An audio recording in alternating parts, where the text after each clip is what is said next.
பராசக்திக்கு முன்னால் துர்கா மாசுர் அவ்வளவு வார்த்தைகளை பேசும்பொழுது அவ அப்படியே அவளுக்கு அதெல்லாம் பழக்கமே இல்லைங்க. அவ மந்திரங்களை கேட்டு பயிற்சி பெற்ற சாமி. அவளுடைய ஆளுமையை குறைச்சி பேச பேச இத்தினூண்டு ஆயிட்டாங்க. இத்தினூண்டு பொண்ணாயிட்டா. ஒண்ணுமே இல்லை, ஆயுதங்கள் எதுவும் இல்லை, குழந்தை மாதிரி ஆயிட்டு இப்படியே நிக்கிறாளா. அவன் வாள் எடுத்துக்கிட்டு வெட்டுறதுக்கு வரும்போது எங்கிருந்தோ வந்தாருங்க மிஸ்டர் சிவபெருமான். ஹே சக்தி, நீதானடி சிவனுக்கே சக்தி தருகின்றவள், நீதானடி இந்த உலக மாதா, நீதானடி இந்த உலகத்தை நிர்வகிக்கின்ற நிர்வாகி, நீதானடி பேரழகின் சொல்ல சொல்ல சொல்ல சொல்ல அப்படி வளர்றா. கொன்னுட்டா துர்கா மாசுர. அன்றிலிருந்து அவள் துர்கை என்று அழைக்கப்படுகிறாள்.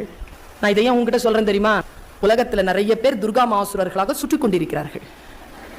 நாம் எல்லோரும் ஆதிபராசக்திகளாக இருக்கிறோம்.